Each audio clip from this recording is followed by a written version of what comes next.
Hi everyone, welcome back to another video. You are watching and listening to The Student Pilot. So my last video was about the ground and it was more of a podcast style. Now, if you wanted to follow along to see really what I was referring to in terms of the notes that I use for my flight test, follow along with this video.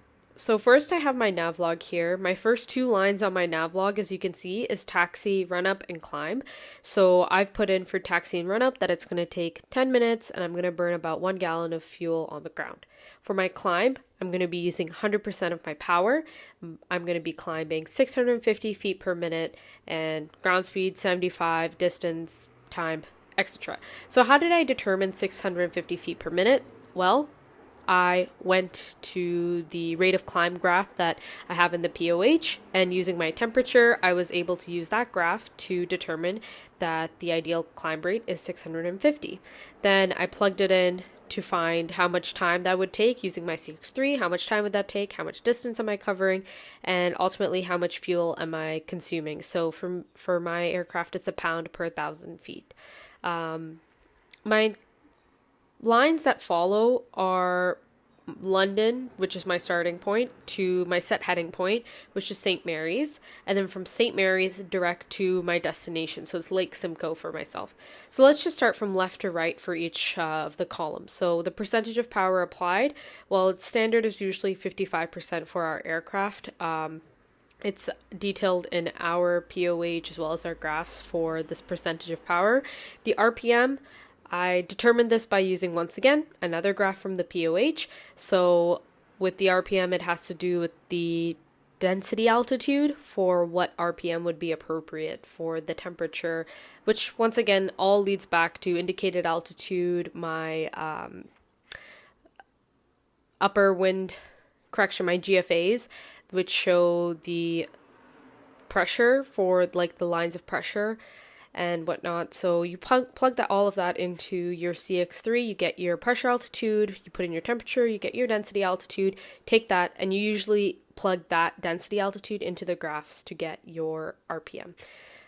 Moving on, I have indicated pressure altitude, so I use the CX3, temperature, density altitude. Temperature you can see in the upper winds, so that's usually like Nav Canada, you can see it there. Density altitude, once again, CX3. Next, for the true airspeed, I used a graph as well. Has to do with your density altitude once again. In your CX3, you would plug in your true airspeed, and I believe it's like outside air temperature as well as density altitude again, and that's going to give you your calibrated airspeed. And the indicated airspeed, it would be in your POH, it would show you the sort of difference that usually comes between your calibrated and your indicated. You should be able to basically tell your examiner where all the numbers come from. So that's just what I'm trying to do for you right now. True track, measure it on your VNC using your square plotter, and you have your winds and velocity, so that's going to be Nav Canada, upper winds on ForeFlight. Lots of resources out there just to find that out simply. Your true heading and your magnetic heading, you can find that out when you go into your CX3 and press the plan button. The plan button is going to show you, for example, like leg 1, and when you click leg 1, you input your distance, your airspeed, your true track, your winds, your variation, all of these things, and it's going to give you the heading in true and magnetic. My variation, where do you get your variation? Well, that's going to be basically the line of variation that is closest to the route that you're flying. So for me, it was 9 degrees west, and then as I went up to Simcoe, I had 11 degrees west. Now that I'm looking at it, I guess it should probably be 10, because that's what I use now. But hey, I guess, yeah, that might be a little bit of a error on my part. Moving forward, we have ground speed. So that's just ground speed, distance, estimated time en route, fuel per hour, fuel required. All of that is just outputs from your CX3 under the plan section. Your fuel per hour comes from your graphs that you'll have in your POH, and that would be based on your density altitude and the power setting to determine how much fuel you're consuming per hour. Then you total everything up, right? And you have certain reserves. Maybe for your school, it follows the TC reserves. For my school, they double the reserves. So instead of having 3 gallons for fuel extra for your VFR flight, we have to have 6 gallons. So that's why I have reserved 6 gallons and then 16 minutes extra. We also have the observation points. So I chose my set heading point, obviously, as my first observation point. I should be able to say where it is. And then Stratford's my second observation point. It's pretty close by and en route, but I'm not directly crossing over Stratford. And then I have like Guelph, Barrie, and Lake Simcoe. So as you can see, I have my headings. I put the distance gone. And I start with 0 because I'm starting from my set heading point and how much distance I have to go until my second checkpoint. And then once I'm over my second checkpoint, I have the remaining distance till my final destination. So that's 88 nautical miles until Lake Simcoe. So from St. Mary's to Stratford, I have 14 nautical miles. And then from Stratford to Lake Simcoe, I have 88. So I'm just pre-writing my numbers and just highlighting what I should be filling out in flight for myself. I have my estimated time en route, and then I have the actual ETA. So you can see I put like an hour and 15 for the ETA for my entire leg from London to Lake Simcoe.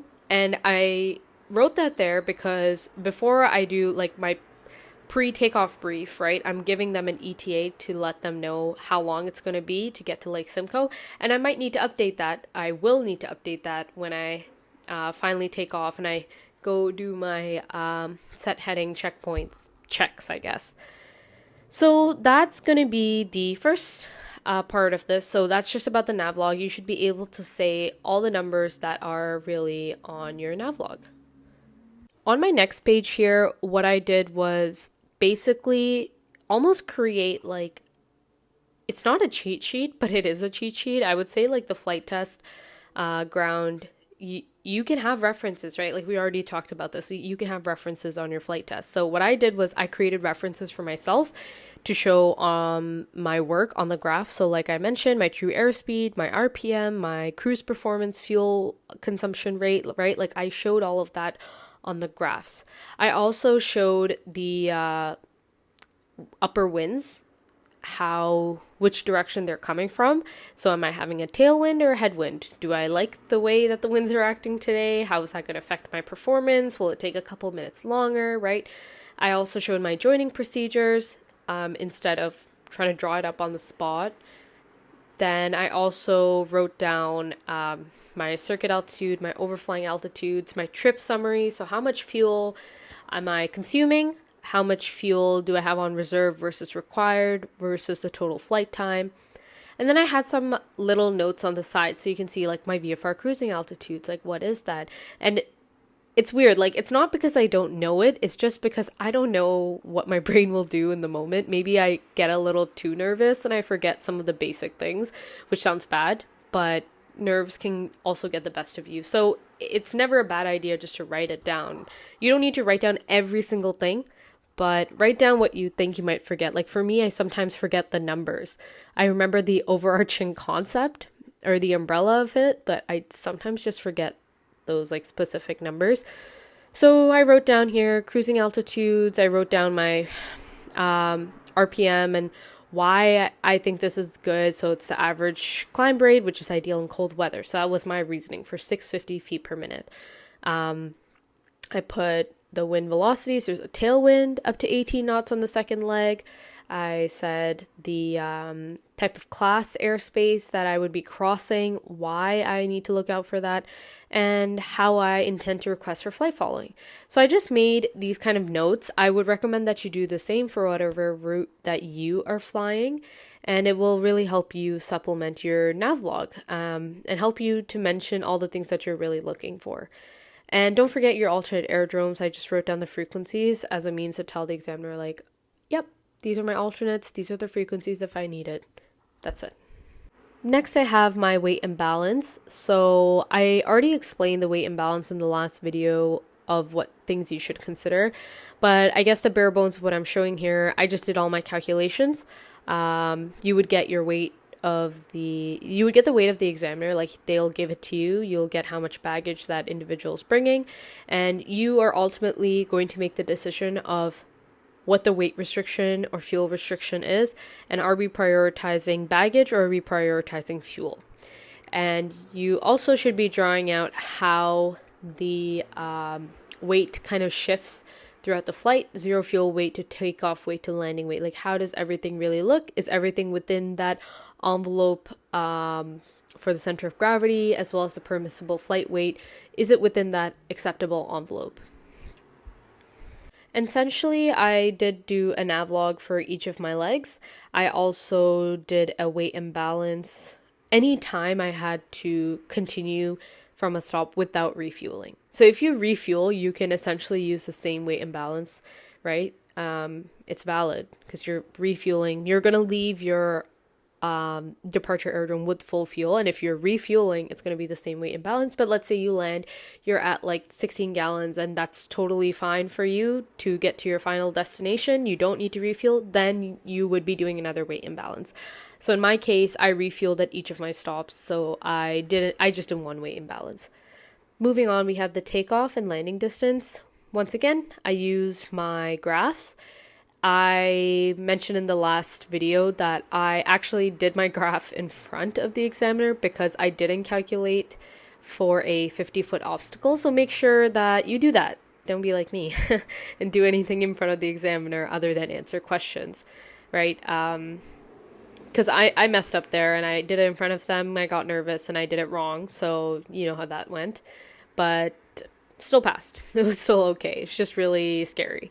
But yep, landing and takeoff distances, you know, just like you did on your written, it's pretty self-explanatory. You're just going to follow along and just do a little bit of math, and the rest is written out for you. Alright, so now just looking at my notes for the weather.